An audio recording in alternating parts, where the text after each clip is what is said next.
Hello there, YouTube. Thanks for stopping by and joining us on this lovely Mock Draft Monday. Make sure and smack that like button or lightly tap the like button. You can also hit subscribe and comment with your favorite mock draft bet or actual draft bet prop. What's up, everybody? Welcome to the Pick Six Podcast, CBS Sports Daily NFL Podcast. I'm Will Brinson. I'm your host. It is Tuesday, April 19th, Monday, April 18th. If you're watching on the YouTubes where we are live, youtube.com/pick6. Make sure and check it out. We will be we're doing a bunch of live content around the draft. What? Right? Weird.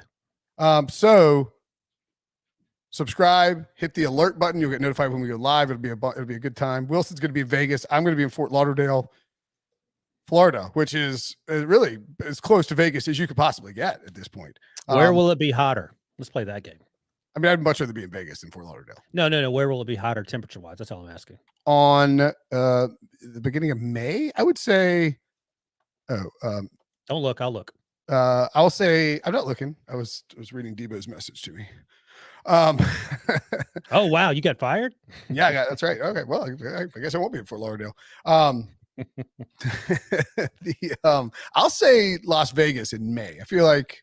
And maybe Fort Lauderdale, because you're getting basically towards summer season in Fort Lauderdale. In Vegas, I feel like maybe I don't know. What do you tell me? So today, as we're doing this on Monday, the 18th, pay your taxes. It's 92 as a high today in Vegas, 84, but it's going to rain today in Fort Lauderdale. A week out, 81 in Fort Lauderdale, 86.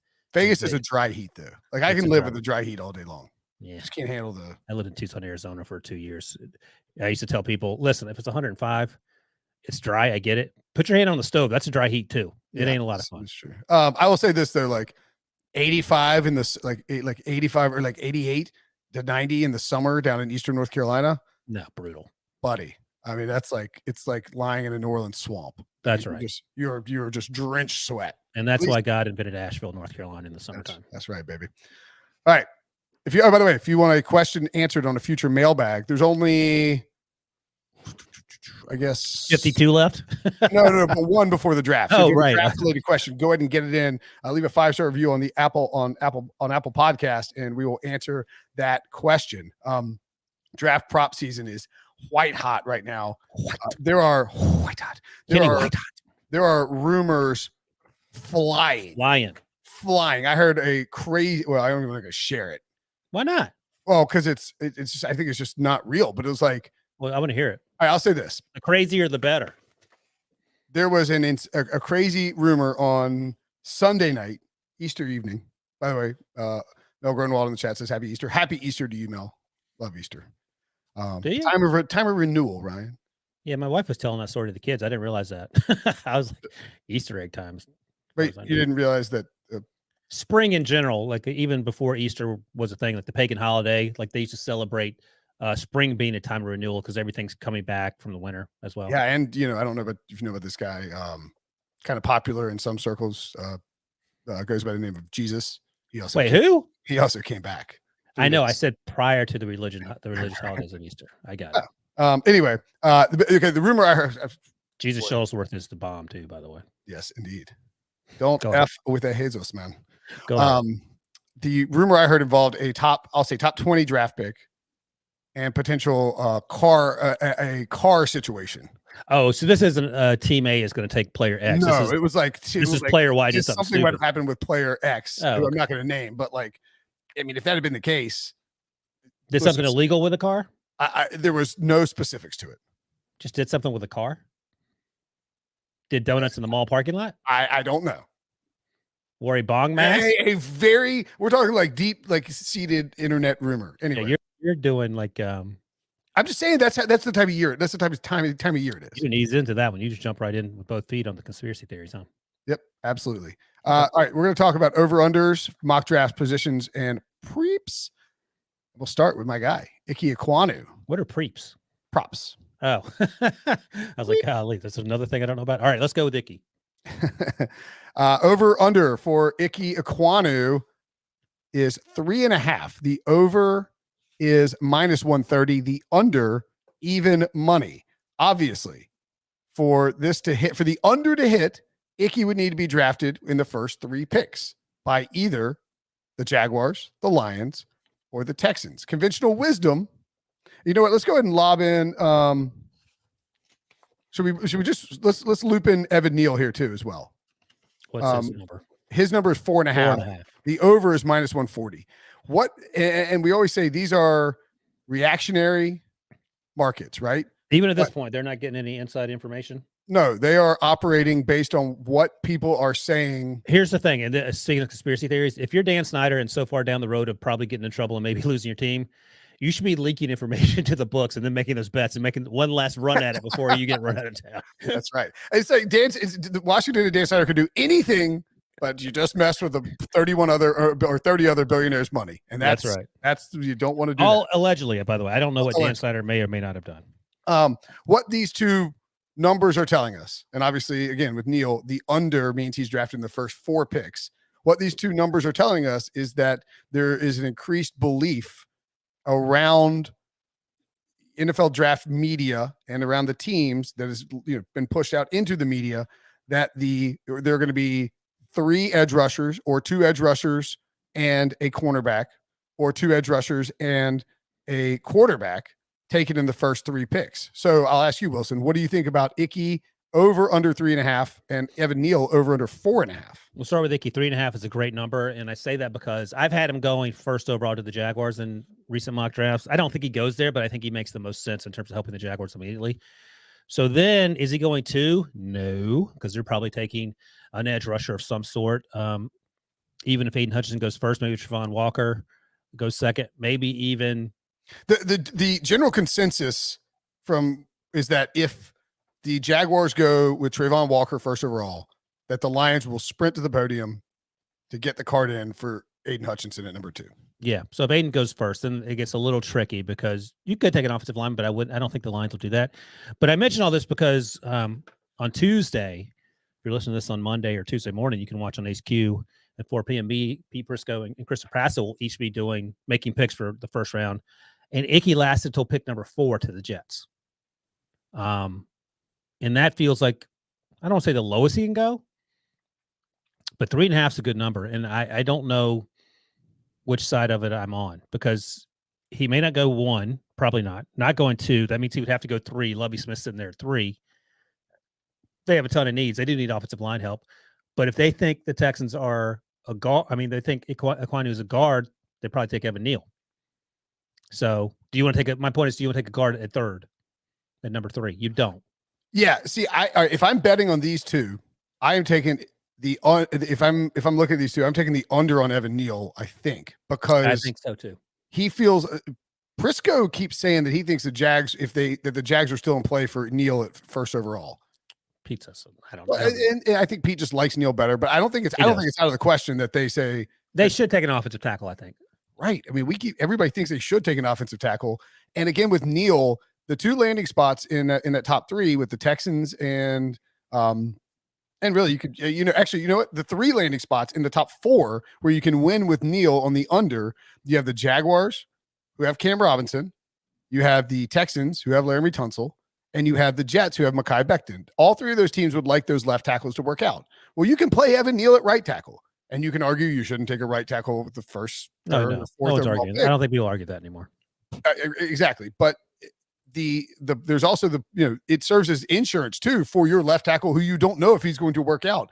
I heard Lance Zierlein on the Athletic podcast with Dan Brugler, which is a great listen in terms of their draft shows. They're both smart guys. He increasingly believes, he said, first of all, he said cross off Thibodeau for the Texans at 3, and said he increasingly believes that the Texans will part ways with Laramie Tunsil, that there's an out in the contract. And so, or he seemed to indicate that he thinks that is a possibility. So I think that under for Evan Neal has several outs to it that I like at plus money. And I would just be really surprised if both of those guys are available at 5 or even 4 for Icky and 5 for Neal. Because the Giants too, by the way, at 5, they have Andrew Thomas on the left side. Neal could make sense for them as well. Yeah, they like Andrew Thomas on the left. Charles Cross wouldn't make sense at 5 if Icky and Neal go because he's strictly a left tackle. So I can't remember. Someone in the media, likes Cross better. I can't remember who it is. Daniel Jeremiah likes him as number 3, which most folks do, but there's a couple people that like him a lot. So I like him. Yeah, I think a lot of people like Charles Cross. I'm just saying that I don't believe he played right tackle. His over under, by the way, 7.5 over minus 145. I love that under all day long. I love that under as well. I don't think the Panthers are taking a quarterback at 6. Trade down, maybe something happens. Baker Mayfield's now been in the discussion as possible. Possibly going to Carolina. I don't know if I told you or someone else, but I was talking to a team last week or the week before. They would rather have Sam Darnold or Baker Mayfield over Kenny Pickett at 6. Somebody told you that? Someone in the league told me that. Yeah, not someone on the Panther staff. Right. I think the Panthers are such a problem because there are a lot of people in the league who do think that they're going to take a quarterback at 6, and that they may very well do it. I think that they have to look at this team and say, all right, we can take Baker Mayfield on. And it's like some amalgamation of Baker Mayfield, Sam Darnold, and PJ Walker can cobble together 17 starts for us with a Baker Mayfield's not bad. I think it was breached last week. We were talking in the mailbag about this. You're wearing a Baker Mayfield t-shirt. Yeah. Baker's not bad. He says crazy things out loud, which a lot of people do. Yeah. The Panthers, if they get a left tackle at 6, all of a sudden, you're not going to talk yourself into them winning the division or anything, but like Baker plus a left tackle plus a healthy Christian McCaffrey and DJ Moore in that division, I could talk myself into the Panthers being they were a fringe playoff team for like 3/4 of the year last year. They finished with 5 wins. Exactly. So yeah, I think people of these 3 offensive tackles, I love the under Charles Cross the best. Yeah, because you have a lot of outs there. It's minus 145 versus minus 140 versus, I don't know what the Icky one is. The number on that. Minus 140 for Icky. Oh, Icky was minus 130, I believe. Okay. So yeah, pay a little more. I just don't think. I don't know, man. I don't think these tackles are going to fall like that far. Maybe it ends up going 1, 2, and 3 edge rushers. No, actually, I don't think it does. I think the Texans are in the market for an offense lineman. Right. Now, Lovey's a defensive guy, but Nick Caserio appears to have a plan.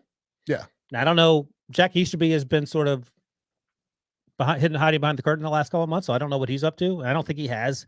I would imagine he doesn't have that much say in personnel with Nick Caserio running. I'm just be guessing, but Caserio seems like he sort of knows what he's doing. Yeah. The wrench in the plan. So if I think I would like Neil under, I think it's Cross under first. If you have to believe the Panthers are taking a tackle, and then the Neil under, and then the Icky under would be my third choice, just because I would probably go more Icky over if we believe that the Texans are like, we need to figure out who do the Texans like what does the Texans draft board look like from a standpoint of the offensive tackles. What do you think the Panthers are doing at 6? I mean, I'd love to see a Baker Mayfield trade in the next, 10 days. So we know if Baker's not traded, you can't know. I was telling Breach, it's like when you're in high school and you think that you should be going to the prom with the head cheerleader. In reality, is your band nerd. Right. That's the Panthers that's both the Panthers and Baker. They both realize they're middle of the pack in terms of the clicks. Let's be realistic. You ain't going to the prom with the football guy. Yeah, it's time to like take a look. Go find a mirror. Yes, and then it out, okay, and then ask the prom date accordingly to what you see in that mirror. Yeah, and let's not forget that Baker went on that podcast. Whatever. Apologies for not knowing that. It's like if you know, or something like that. Is it New York Post podcast? You never know with Mike Stud. Who is that guy? Like he used to pitch for Duke baseball. He's like best friends with Johnny Manziel. He's a rapper, musician now. Okay. Definitely not in your Neil Francis wheelhouse. Ooh, boy, that's an early dunk. Which one's a dunk button? Oh! There we go. Neil Francis. I lost my Oh, there. I gotta flip it over. I have labels on them and I lost it in the transition. But the lost labels. Yeah, I just think that I think the Panthers. You can't cover up a $19 million mistake by drafting Kenny Pickett at 6. Like that's not how you turn your franchise around. Go get a left tackle. Yep. These left tackles are good. Yep. So I think the Panthers ultimately, I'd like to tell you that they side on common sense, but I mean, who the hell knows if they actually. So it sounds like you don't think they'll draft a quarterback. I think if Baker gets taken, they won't do it. I would point out too that Is it how old is? Need to look at is it possible that the Lions could even consider an offensive lineman? I guess, but I mean, they have Penei Sewell. They have who else? Decker still there. Decker's their left tackle and Sewell is their right tackle, but Like they you're not taking. can. And they have pick 32 and pick 34, whatever it is. What's their next pick? 34, yeah. Right. So Aiden Hutchinson, over under 1.5. Speaking of the Lions. Oh, God, this I would stay away from it, quite honestly, because I like the under, but again, common sense should tell you that the Jaguars are better off taking an offensive tackle there. So I'm taking the over here if I'm betting anything. Yeah. I actually like the over. The Well, who's going first? Trayvon Walker. All right. So if you sort of follow, if you know how to read the tea leaves, like I'm in this draft chat with a bunch of dudes, and I said on like Sunday afternoon or Sunday evening at some point Sunday, I was like, look, I think there's a very good chance that when Peter King's column comes out for Monday morning, the FMIA Football Morning in America, whatever it is, that there's a big chunk of it dedicated to either Peter King saying he's hearing this or, people in the league, being anonymously quoted about the Jaguars and Trayvon Walker. And sure enough, there's a big chunk of it. And I mean, it makes sense. I mean, but like, I think, and I'm not saying like it was coming from other executives too. It was like, everybody believes that Trent Baalke wants the high upside, hyper athletic guy. Now, if Doug Peterson has the control of the draft, that could all change. Or if Shad Khan steps in and says, I don't know, I think we need to go the safe route because we haven't done anything right really for the last 15 or 20 years, then it's possible that it's Aiden Hutchinson or a lineman. But that Aiden Hutchinson over at 1.5 at plus 130, you have outs with Icky, with Evan Neal, and with Trayvon Walker, who I think will end up being the number 1 overall pick. Okay. I think Lance Zierlein has talked about this as well. He's hearing the same thing from so many people that he thinks it might be smoke screens. And the thing that he's heard, and I heard that. That's so great. It's like, okay, this is concrete information that I'm hearing that's like verifiable. And it's like, wait, now I've heard it so many times that I'm worried that it's like a double reverse smoke screen. Exactly. And the caveat or the sort of qualifier was that Aldon Smith is the comp that Trent Baalke fell in love with in San Francisco. He drafted him in the first round, and he had like double-digit sacks his first year as a part-time player. You took him over Cam Jordan and J.J. Watt. But it wasn't first overall, and that's yep. I'm not buying the Trayvon Walker thing. Maybe it happens. I'm not buying it. I think it's going to be Aiden Hutchinson, like 70%, and then the other 28% is offensive lineman. The other 2% I'll give to Trayvon Walker. Wow, you are out on Trayvon Walker first overall. It just doesn't as first overall. Like, I get the traits conversation, but the production wasn't there consistently. I think he's going to be a great player. Like, if you told me he went 12, I absolutely go crazy, because I think after 10, even 9, I don't care if the Falcons took him at 8 or the Seahawks took him at 9, absolutely. But first overall on an organization that's had the first overall pick the last 2 years, I don't know. I feel like you want a slam dunk. Aiden Hutchinson a slam dunk, or you want to fix. I mean, Aiden Hutchinson does have like 1 year of great production. You could say 2 years of good production. Okay, now do Trayvon Walker. I mean, yeah, Trayvon Walker has like 9 career sacks or something like that. And I get it. He was played out of position. I get all that stuff. But you're talking about first overall. 9.5 career sacks in 3 years at Georgia. Yeah. And I think I saw a stat from PFF too, where it was like 46% of Trayvon Walker's pressures and or sack, or just pressures, I think it was, were like cleanup pressures or like freebies. He didn't. You're playing on Georgia defense, right? Like Jordan Davis is soaking up 6 blockers, and you're just coming in free. Free. Yeah, I like Trayvon Walker. The first overall is mighty rich. That's all I'm saying. Okay. I mean, I just think that's, and I do agree. Like, I know it sounds stupid. I don't know. Have you heard about do you know about the Uno reverse meme or whatever? You know about the Uno reverse card, right? Of course. I know old school Uno, and I know new Uno. Well, it's apparently cool now because my son is always saying you like he's like, I Uno reversed you. It's just basically just in real life. Yes. Turn the tables on you. Exactly. And so it's like there's a little bit of that Uno reverse factor to that, to the steam. Like, everybody is now repeating the Aldon Smith, Trent Baalke thing as it relates to Trayvon Walker. So maybe. And by the way, even back in 2006, when your guy from NC State went first overall, what was his name again? Mario Williams. Yeah, Mario Williams, whatever, Reggie Bush. Did that work out? Yeah, I think so. As first overall pick? Yeah. I mean, I don't think he wasn't a bust. It wasn't a bust, but my point is, if he went 10th, you'd be like, oh, okay, I get it. First overall over Reggie Bush, like, oh, okay. I mean, was Reggie Bush that great? No, but the coming out of college, he was lights out, and he certainly should have been a lot better. My point is that I don't know. I'm just trying to think of comps in terms of Trayvon Walker coming out of nowhere to be the first overall pick, and then you're like, wait a second. I don't know. I think it was. I mean, Mario finished with how many career sacks do you have with the Texans? 53 sacks in 6 years. He had 43 sacks in 4 years with Buffalo. Yeah. So I mean, he's 10 sack a year guy. That's good, but I mean, the top 10 were Mario, Reggie Bush, Vince Young, DeBrickashaw Ferguson, AJ Hawk, Vernon Davis. Somehow Vernon Davis is still active. Michael Huff, Dante Whitner, Ernie Sims, Matt Leinart. I don't know. I mean, I think you could argue that he had the most fine career. He wasn't have a first overall pick career. Yeah, but no one in that draft did. Like, if you're redrafting, you're taking Mario's career over Reggie Bush's career. Yeah, for sure. I'm just looking at the. Didn't need that, Debo. Sorry, you know I'm Team Wilson. I'm never Team Brinson. Yeah, it's not like let's not act like he's like looking for a reason to get after you. Well, Debo is not happy about the chicken parm. I think the number one pick in that draft is a Penn State or Tamba Ali. Oh, or Haloti Ngata. Yeah, first overall for a defensive tackle. I mean, I guess that's where that draft class was. I mean, I don't know why the damn page isn't loading.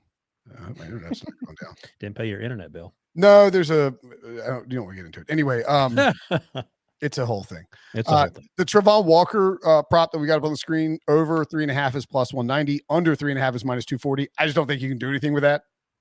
If they move the number, to 2.5, that's a tough one. I don't know. Like, I have no sense. You're just not laying minus 240 for a guy who's almost certainly going in the top 2 picks. I don't know if he is. Where'd he go in the Prisco Traps Wilson draft? Let's see. So the over-under is 3.5. Where are you taking over-under on the Wilson Traps? I would guess over for you guys, but over. He went 10th. Wow. When was this? This is tomorrow. On Tuesday, you'll get to see it live. I'm giving you a sneak peek. All right. Well, I'll make sure. What time does that air on CBS Sports HQ? 4 p.m. HQ Eastern time. Well, go check that out. 4 p.m. Eastern, CBS Sports HQ. Free to watch, of course. I will feature Ryan Wilson, Pete Prisco, and Chris Trapasso, all friends of the program, making draft picks. I actually think you could make the case that the number one overall pick would, if you redid the 2006 draft, would be Jay Cutler. Yeah, maybe he went 10th, I think. 11th. 11th, right after. Just because, he looked like he was going to be a great quarterback. And then Mike Shanahan got fired. Josh McDaniels came in. They traded him to Chicago. Chicago's never had any offense whatsoever. Yada, yada, yada. I would probably take Cutler first. All right. He made a Pro Bowl too, by the way. Yeah, Benchmark didn't translate. He was on Debo's dream team, though. He was part of that group. Oh, God. Remember the dream team? Nnamdi Asomugha, Debo? Yes, I vividly remember. God, that was a great time to be alive. The wrong Steve Smith, Ronnie Brown. The wrong Steve Smith. Ronnie Brown guy. Vince Young, like backup quarterbacks. I mean, we are the dream team up in here. It's like DRC. Yeah, that's right. Dominic Rogers Cromartie. Nice. Was Roger? No, Antonio Cromartie was the 2006 draft too. Yeah, he was good.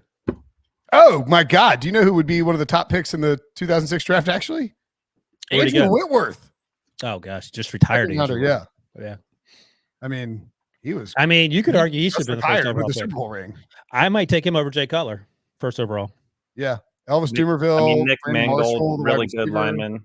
Nick Mangold. That was the year that the Jets double up. DeBrickashaw and Nick Mangold. Sam Koch was in that draft. The best chance at the Hall of Fame might be Devin Hester, though. That's from that draft. I mean, I know you guys think I want to put everybody in, but I think Whitworth's got a good chance of getting in. I don't think anyone pushes back on that. Oh, Whitworth? Did I push back on that? I don't. Probably, but I don't know if I'll reconsider. By the way, Dominic wants to know, does Pete get a booster seat when he's on HQ? Yes, he does. And on airplanes, buses, cars. I don't need a booster seat. You need a booster seat. Kayvon Thibodeau, the Oregon pass rusher who's had his name slandered throughout the draft process as this is another good number. It's like character concerns, but it's basically like it's not really character concerns. Right. It's not even character concerns. It's does he love football or is he all about his brand? And quite frankly, I don't really know that much about his brand, so I sort of wonder if, if he's that into his brand, are we concerned that he's not very good at his brand? He's not doing it the right way, right? His over under 5.5, under meaning he's picked in the first 5 picks is -140, over is +110. So I think we can rule out the Jaguars for Thibodeau, right? First overall. Yeah, he's not going there. Zerline doesn't think he's going 3, so that leaves Detroit and the Jets. I don't know if he's a Dan Campbell. And the Giants. Oh, 5.5, yeah, and the Giants. I don't know if he's a Dan Campbell guy or not. I have no idea. I'm at the point now where I just am concerned about Thibodeau's on-field production, and he's really good. I had him going 4th in the 7-round mock draft to the Jets. I feel like Robert Saleh would love to have someone like Kayvon Thibodeau, just based on optics. By that I mean I don't know Robert Saleh, but he seems like he gets the most out of guys, and he likes guys like Kayvon Thibodeau in terms of their motor and get after it and all that other stuff we talk about. So I think the question with I think you can. So I don't think he goes to the Lions because I think the Lions will take Hutchinson or Trayvon Walker before they take Kayvon Thibodeau. Yeah, I think so. And we could be wrong about that, but just for the purposes of sort of breaking this down, let's assume that. So then he's not going to Houston. You have 4 and 5 where he could land. The question becomes for the Jets and the Giants in those spots are if the Jets are going to have the option of more than likely one of the offensive linemen, right? We think they'll have either Icky or Evan Neal will be there. Yeah, good Lord. Well, yeah. So, but my question is, if you're the Jets, do you take Thibodeau at 4, or do you take one of the linemen at 4 and hope that like a Jermaine Johnson or another pass rusher is there at 10? Because there's not likely going to be an offensive lineman at 10 with the Panthers, the Seahawks, the Falcons could take one. Obviously, the Giants have 2 picks and are likely to take an offensive lineman if one of the good ones are there. Yeah, you'd be reaching for an offensive lineman at 10 because those 3 guys should be gone. That's right. Now, and you could end up, you could take Sauce Gardner or Derek Stingley at 10 too. So I don't know if Sauce will be there. Right, exactly. I think there's a good chance that he goes as well. But I mean, the question is, do the Jets or Giants like Thibodeau enough to pass on an offensive lineman at 4 and 5 respectively? I think that's why it's tough. I would lean towards the under here, even at -140, I think, though. Yeah, it is tough. So I had the Jets taking Thibodeau and passing on Evan Neal, but then you're assuming that maybe Mekhi Becton is going to be in the long-term plans. We don't know the answer to that. We saw the beating Zach Wilson took last year. So again, just like the Trevor Lawrence conversation, I would take an offensive lineman. I think about it. I don't like this. I don't like a lot of these numbers. They're pretty good numbers in terms of Vegas's perspective. I don't know what to make of them. It's tough, man. Like this is much harder to project where guys are going than last year. And I think it's because you don't have quarterbacks. So far, I love Charles Cross under. I like Evan Neal under. And that's it. Like the other ones, I'm staying away from. Yeah. All right, let's take a quick break. When we come back, we'll look at some more props with the 2022 NFL Draft. All right, let's go to. We covered all the trenches. Let's look at the secondary and some wide receivers. Sauce Gardner, Ahmad Gardner. Name him Sauce. Just go by Sauce, baby. Over under 7.5, under -150, over +120. So Wilson, we're kind of getting to the point where, like, there's a lot of guys who there's more than 7 guys who are sort of fitting with these top 7 picks, right?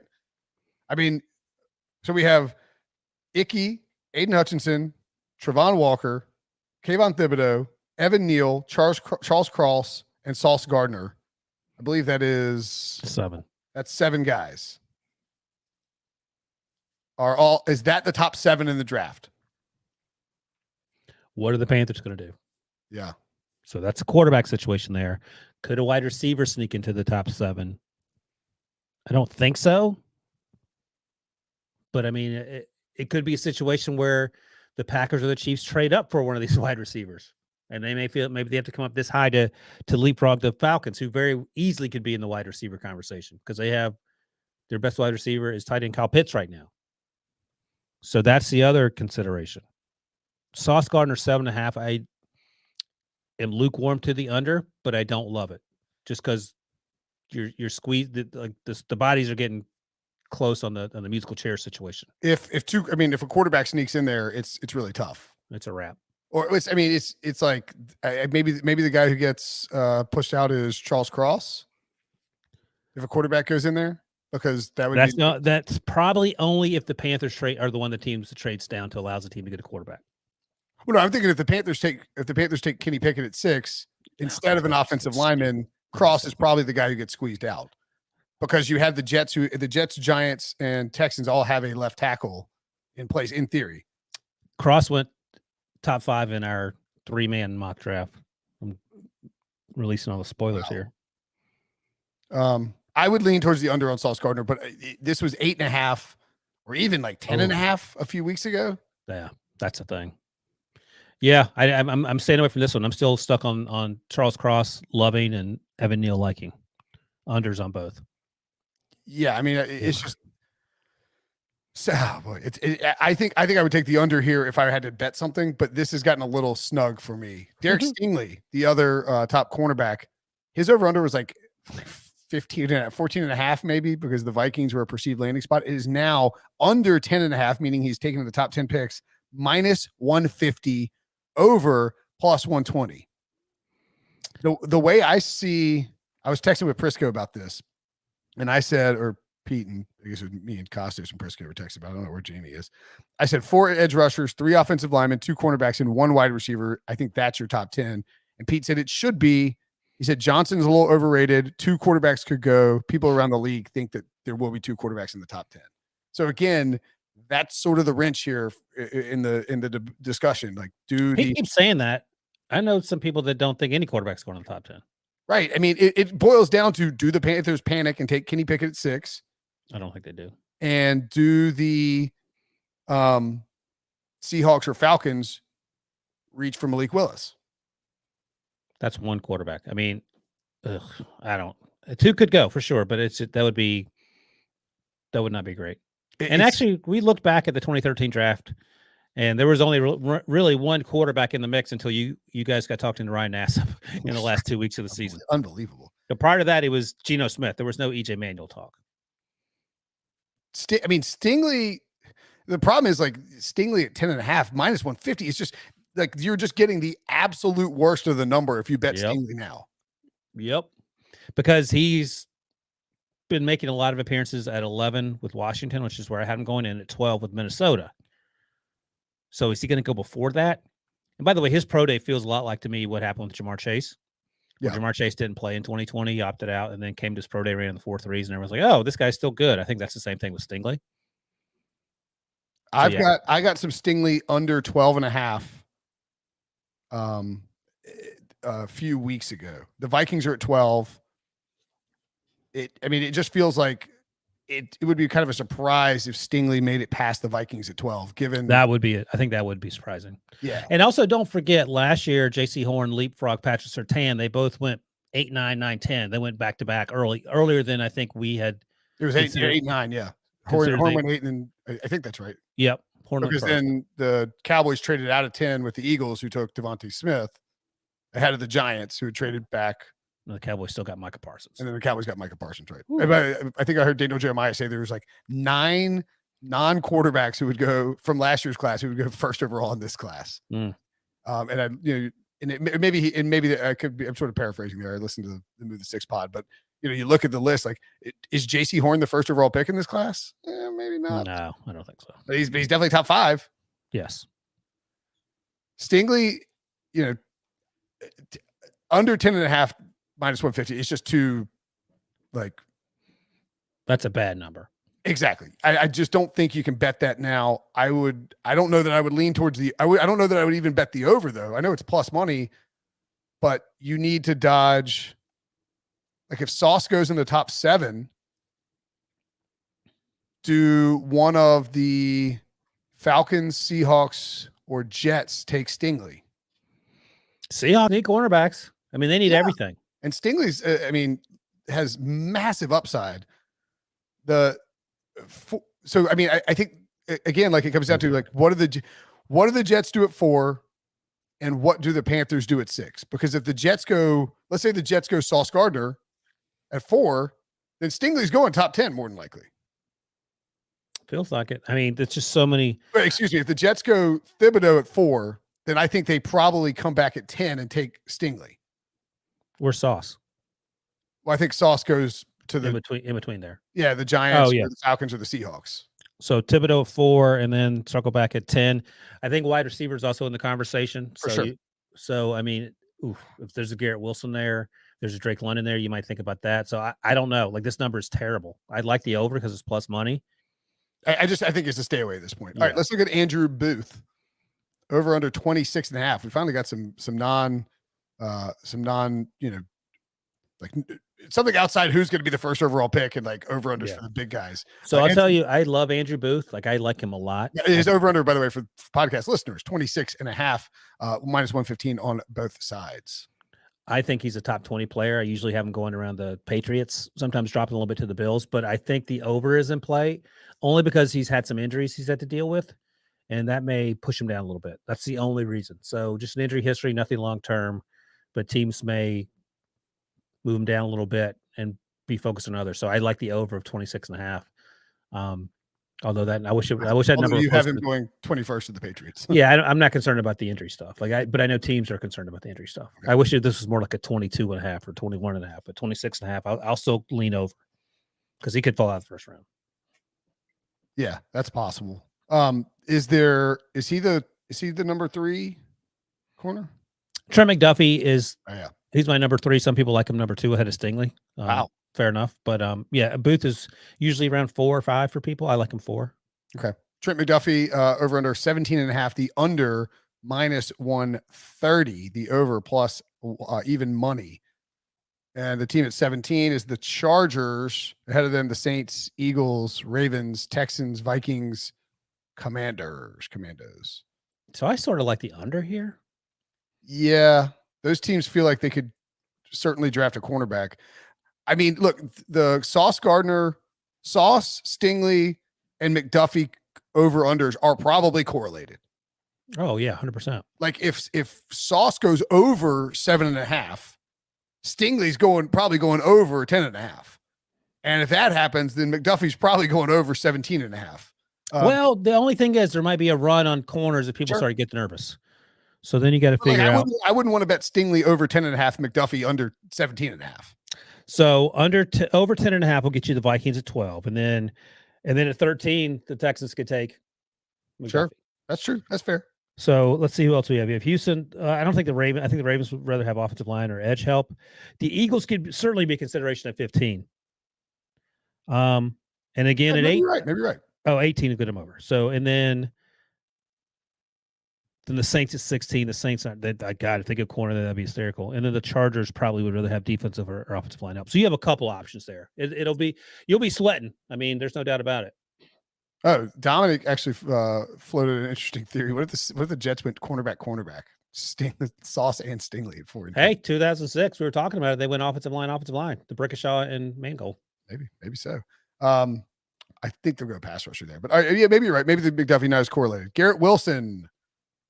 Speaking of another top 10, the Ohio State wide receiver, one of 2 Ohio State wide receivers who we expect to go in the first round, along with Chris Olave. The over-under for Wilson, under 10.5, minus 135, over 10.5, plus 105 at Caesars. What do you think on that? I don't know that I would take that under. Now, I do think, all right, so we said there's going to be one what's our over-under number of wide receivers that are taken in the top 10 picks? Oh my God, 1.5. But if that's 1.5, I mean, like somebody's getting pushed out. Like you can't. There's only that's right. Here's the qualifier though. The Chiefs and Packers have 2 first-round picks. They're going to come inside. They're going to come to at least 10. I don't think you're going to get unless they love Drake London if he falls because Garrett Wilson goes first or whatever. But let's assume that they're going to have to get to the 10-11 range, which is right on this number. Those are two other teams you have to consider as possibilities. Yeah. In addition to the Texans aren't doing it at 3. The Jets did it at 4. Wouldn't be the craziest thing. I don't think the Giants are doing it at 5. Maybe they do it at 7. Not the Panthers, but certainly the Falcons. And then the Seahawks, if they can't figure things out with DK or whatever, because that's also sort of a wild card. I think wide receiver is live at 4. Probably not. I don't think the Giants go wide receiver, but 4, 8, 9, and 10. Yep. So you have 4 chances. More likely the later you get in those picks you just mentioned. Bring up Debo, if you will.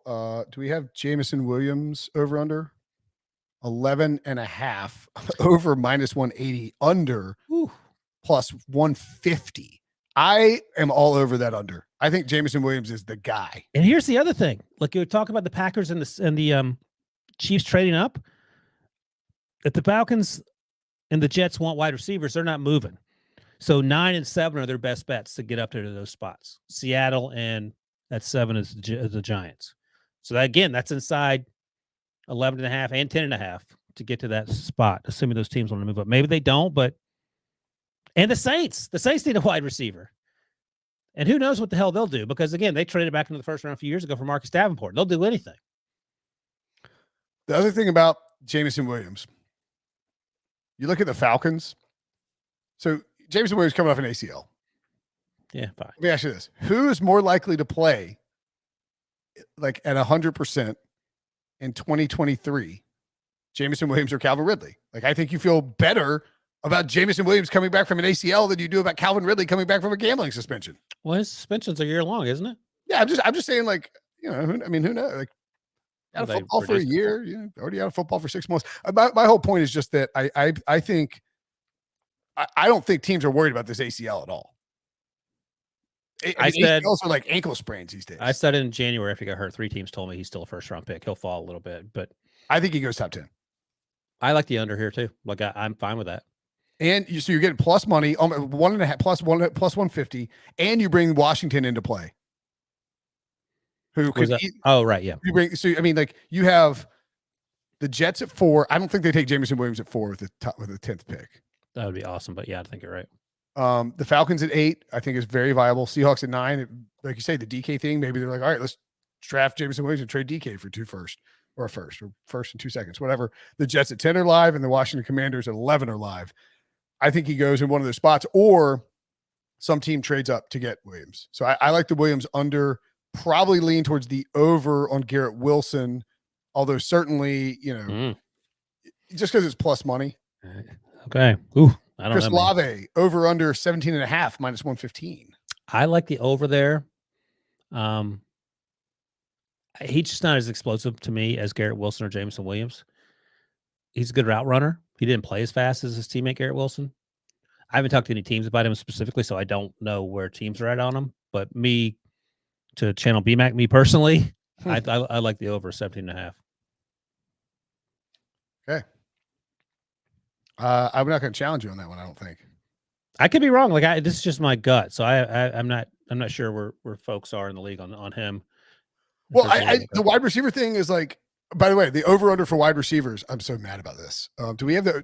Sorry, Debo, I know this isn't helpful for you, but do we have the over under for number of wide receivers? 5.5 is what I'm going to guess. I had it loaded up on a ticket on my book at over 5.5 minus 222. And I know that's a ton of juice. I didn't want to lay it. It was minus 275 or worse everywhere else. And I went and did that radio hit with Adam Gold, and I came back and those MFers had moved it to minus 286. You want to touch that? 286 is pretty expensive, but I think you like the over or the under? The over. Oh, over. Who are the 6? So we got Jameson Williams. Look at that, over minus 320 at Caesars. So Jameson, Garrett, I feel like are absolute stone cold locks to go in the first round. I think Olave is a lock to go in the first round. Okay. I think that Drake London. That's 4. And Traylon Burks out of Arkansas. Yes, keep naming. I think those 5 are stone cold locks. Now, all right, what's the next one? Because that's where things get get tight bud on that one. Yeah, but what I'm thinking here is at what point are those 5 guys off the board? Because I think they're gone by 22. I think the other math that could be in your favor is that if the Packers and Chiefs stay put-ish, and you feel like a second-round wide receiver fits what you want to do in the first round if you're the Chiefs because you have Andy Reid and Patrick Mahomes, that could get you that 6 number as well. You got Jahan Dotson, Christian Watson, Sky Moore. I mean, Michi's probably not going first round. Jalen Tolbert, I like a lot, but no, he's not. Jalen Tolbert. Some teams got him as a third rounder, which feels closer to the truth. George Pickens, Christian Watson. Here's the thing with George Pickens. He's a first-round talent. I've heard there's some off-field stuff that I don't know the specifics of, but I mean, just in terms of perhaps scaring teams off of the first round, but he feels like a second rounder. I've had him going like 33rd or 34th or whatever in these multi-round mock drafts. That's the thing. The 6th one is what concerns me. I like Jahan Dotson. I don't like him in the first round, but teams might feel differently. But I mean, just look at these teams. Here's 320. I almost like the under. I mean, now you're getting rich. Plus 2.5 to 1. Yeah, I just think it's going over. That'll be that. Like the Saints have. All right. So starting with pick 15, where I believe by pick 15, 2 wide receivers will be taken. Right. You look, man. You've been talking for 20 minutes about how a lot of guys can get pushed down. We can't put everyone in the first round. No, that's fair. All right, fine. Let's start with by pick 15. So pick 15. Let's say that the Falcons do it at 8 and the Jets do it at 10. Okay, 2 are gone there. That's it. That's inside the top 10. Yes, and I think you could argue that Washington might pull the trigger on a 3rd and 11. But okay, I don't have any trouble with the 5. I even think I'll go before 22. I want to know who the 6th one is. I'm just saying, if you get to the Eagles have the Saints starting at pick 15, the Eagles have 2 picks and the Saints have 2 picks in the next 4 or 5 picks. Both teams could use another wide receiver. As much as Eagles fans probably don't want the team, Howie Roseman, to draft any wide receivers for obvious reasons. I think Debo's all over Jameson Williams if he happened to be there at 15. I don't think he makes it that far. I said that a couple of weeks ago when he was like the 20 range, and now I feel like it's a lost cause unless you move up.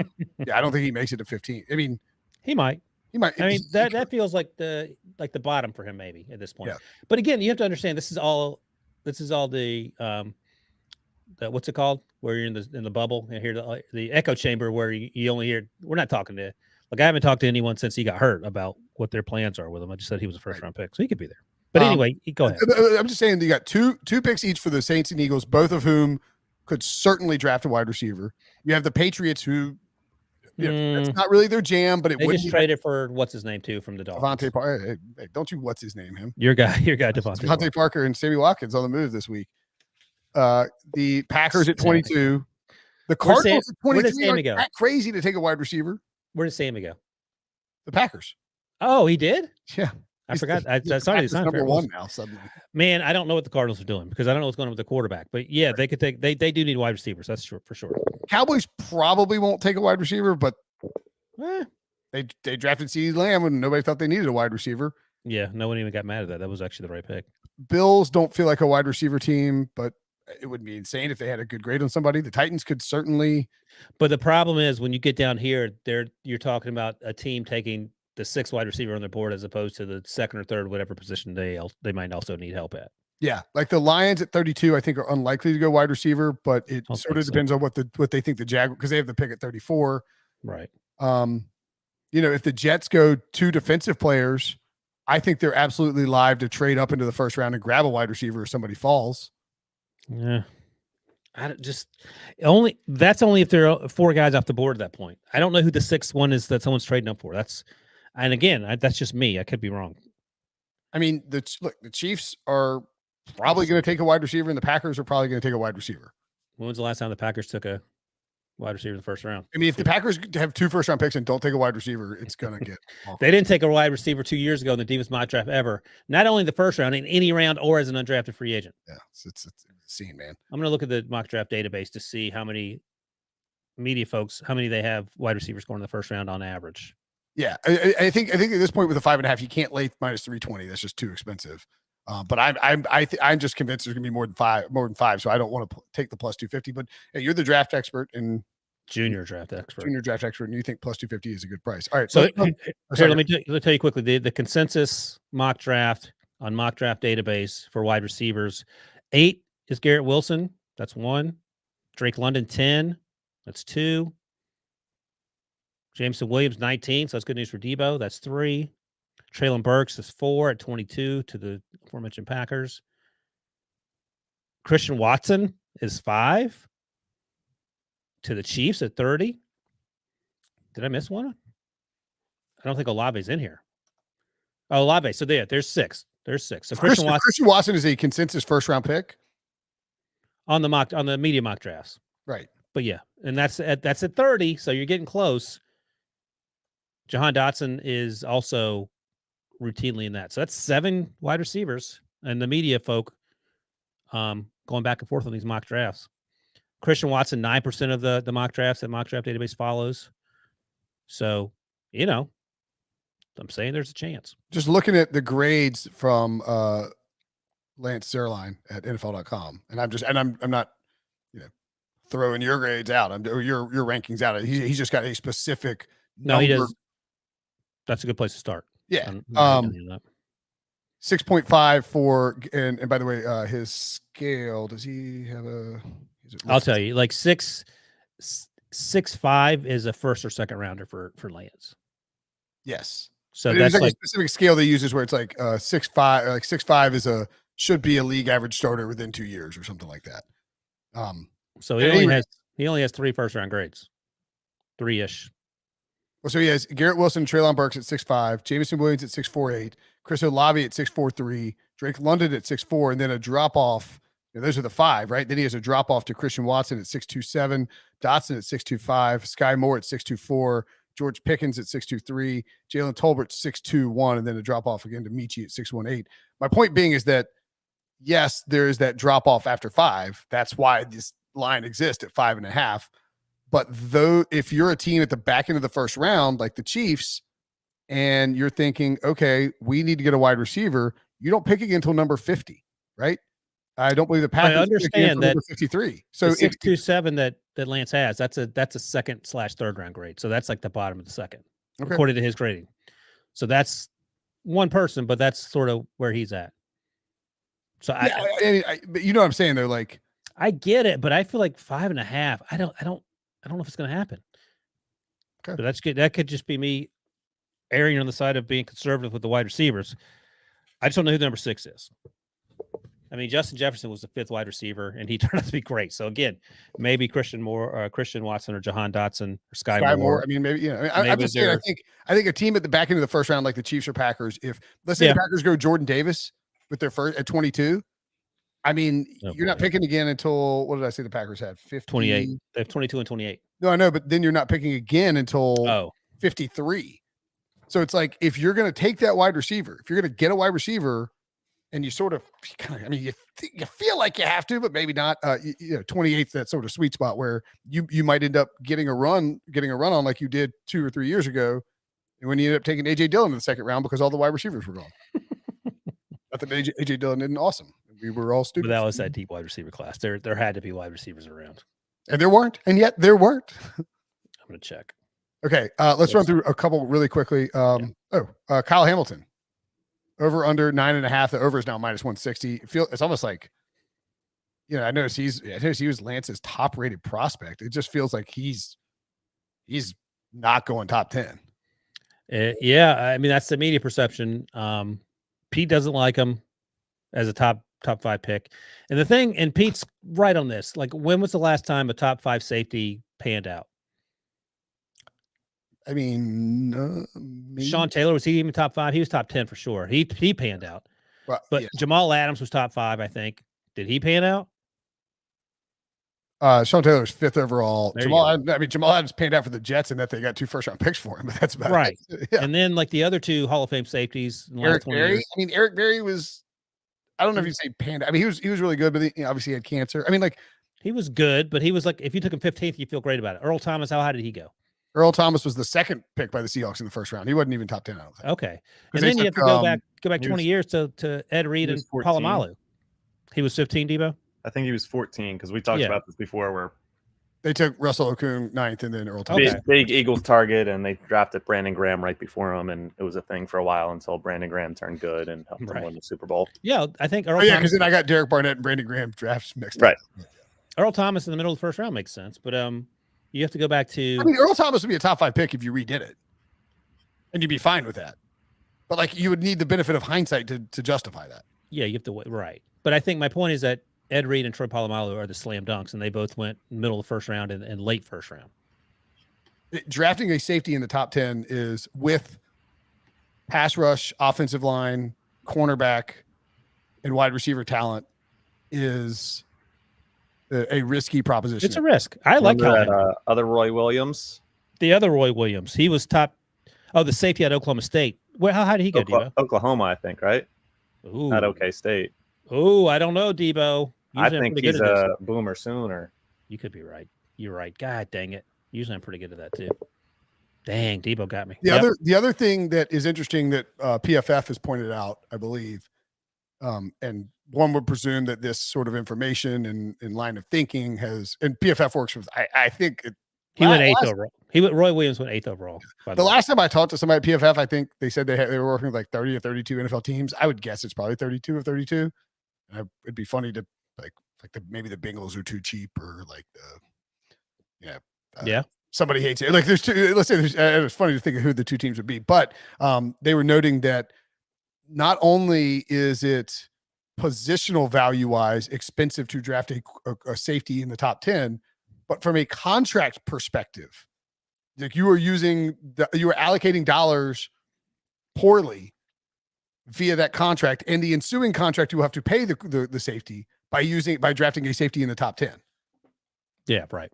Like your 5th year option is jacked up. Your franchise tag, is the cost of the safety, but like it's just the whole from a business perspective, it doesn't work out. Neither does the positional value. So I would take the over here at 9.5, but it's pretty expensive.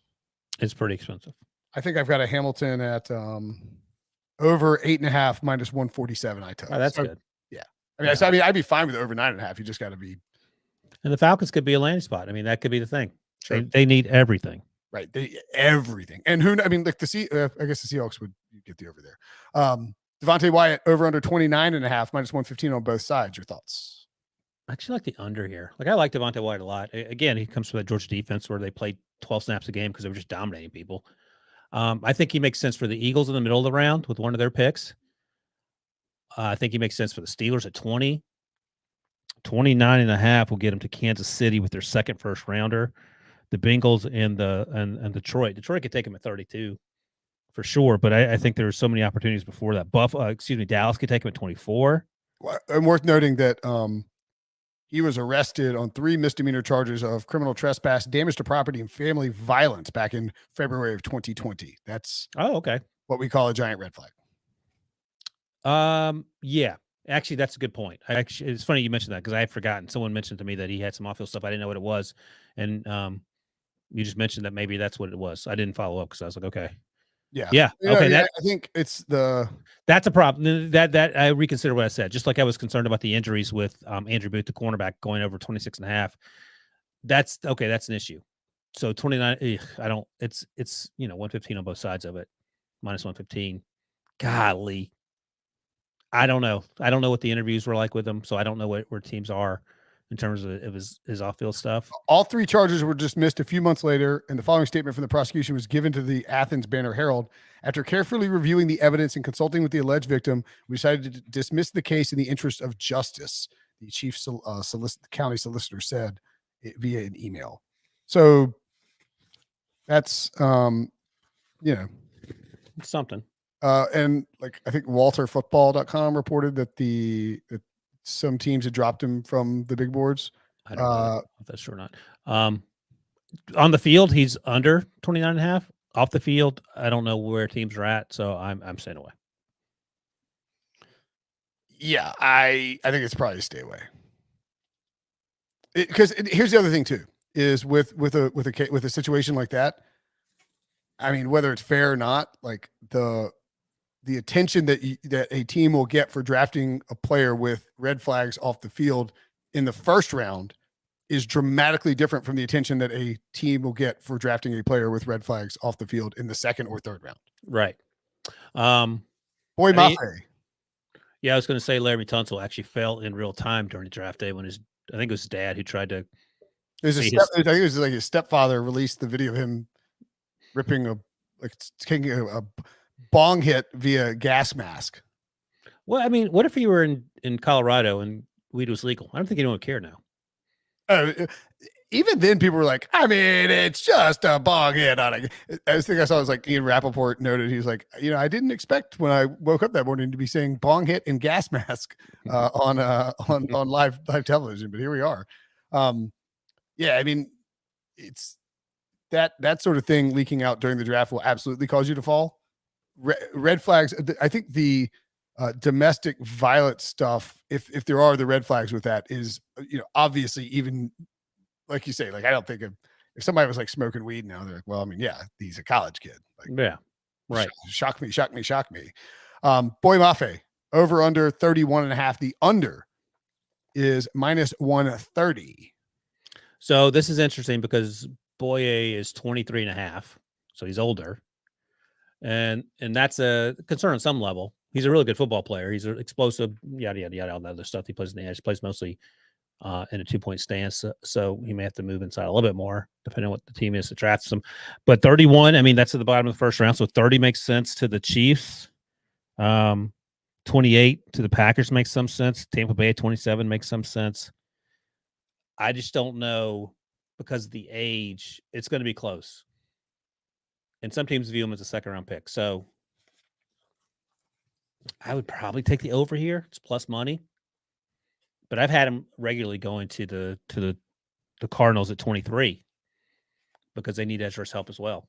Do you think that the nature of this draft class makes it so like you could go one of two ways? You could say that you should take unders on these guys as long as the number's big enough, right? Where it's like 31.5, like you're basically, is he going to be a first round pick or not? Because nobody really knows how things are going to shake out. You could also make the case that because nobody knows how things are going to shake out, take the over because there's going to be 3 or 4, and in this case, maybe 5 or 6 wild cards that happen in this first round. I like the second part. Yeah, especially at plus money. And here's the thing, again, if the Packers or Chiefs trade up, those are 2 names that you can X off as possible landing spots for an edge rusher because they're going presumably to get a wide receiver. Yep, absolutely. All right, one more. Kenny Pickett. What's his number? 10.5. Yeah, oh my goodness. Which part are you? Oh my goodness, about the over Kenny Pickett is -170. The under is +140. This is kind of simply do you think the Panthers are drafting Kenny Pickett? Well, I don't, but I mean, there's Atlanta and Seattle too. I mean, which part? Kenny Pickett? I wouldn't take Kenny Pickett until the second round. I don't think Atlanta's drafting a quarterback like a high flourish, low ceiling quarterback like Kenny Pickett at 8. I would take Matt Corral there all day long. Not there. I would take him in the second round. I think, in fact, I have Atlanta taking Sam Howell in the second round at 43. I feel much better about that than Kenny Pickett. If I'm the Falcons, I'm grabbing the best player. Like the Falcons have nothing. Like they got Kyle Pitts, and that might be it. Marcus Mariota last started a game in 2019. Yeah, I mean, like I'm just talking about like for future building blocks. They have Kyle Pitts and AJ Terrell on the other side, and that's it. AJ Terrell, that's a good call. Sorry, that's my fault. So add a player at 8 that will be a future building block for your Garrett team. Wilson. Yeah, Garrett Wilson, Jameson. I mean, one of the sure, and then worry about like quarterback at 8 would be crazy. And it's weird too. We talked about this. It's like, oh, the Panthers, they might panic and pull on a quarterback, but the Falcons won't. I don't know. I just think I'm not taking the under on Kenny Pickett because I think your path, there's a path. Your path to winning that is so slim. And again, with the Carolina to Kenny Pickett conversation, because we know David Tepper likes him, the Temple connections and all the other stuff. I talk about this as a breach. Chris Sims tweeted this out. Kenny Pickett's going to show up in Carolina, and Sam Darnold's going to have a better arm and a quicker release. Yeah, and he's played professional football. And he was the 3rd overall pick or whatever he was a few years ago. So I think you're just repeating history and expecting the results to be different if you take Kenny Pickett there. I think Baker Mayfield makes more sense. Sam Darnold makes more sense at 6 if you get Charles Cross or whomever. So Sam Darnold and Icky Neal or Charles Cross is a way better setup than Kenny Pickett and your current offensive line. Now I like Kenny Pickett going to the Saints at 16 or sure. That's 19. A whole different ballgame though. Like So that's over. Right. But we talked about this before, or maybe I think it's maybe even your point. It's like if you take Daniel Jones at 18, yeah, that's my point. I love that one. Nobody's freaking out and right. like designating the savior, but you take him at 6 because you're worried he won't make it to you at 18, and people are getting fired. Yeah, exactly. Yeah. No, I'm with you. I think Kenny Pickett's a second-round pick, and that's not being disrespectful. I mean, Derek Carr is a second-round pick. He's a good football player. By the way, that over under 10.5 at -170 because originally I think it was 6.5. It's basically like, do you think the Panthers draft him or not? And yeah, it got so crushed on the over that they've swung it wildly 4 picks. You gonna hit the over? I just wouldn't take anything there. I think here's what I would do. I would wait and see if Baker Mayfield gets traded to the Panthers, you smash that Kenny Pickett over. Now, Pete talks about 2 quarterbacks on in the top 10 in our 3-person mock draft. He had several opportunities and he did not take one in the top 10. Yeah, it's like everyone around the league says 2 are going. It's like, well, this is what I want to do, not what's going to happen. Exactly. All right, Pete. That's Pete for you. All right, that'll do it. That's our draft prop show. Mock draft Monday, mock draft Tuesday if you're watching on the YouTubes, or if you're listening to the podcast. Excuse me, I get all confused. Anywho, for Ryan Wilson. Or for Wilson, I'm Brinson. Thanks for watching. Thanks for listening.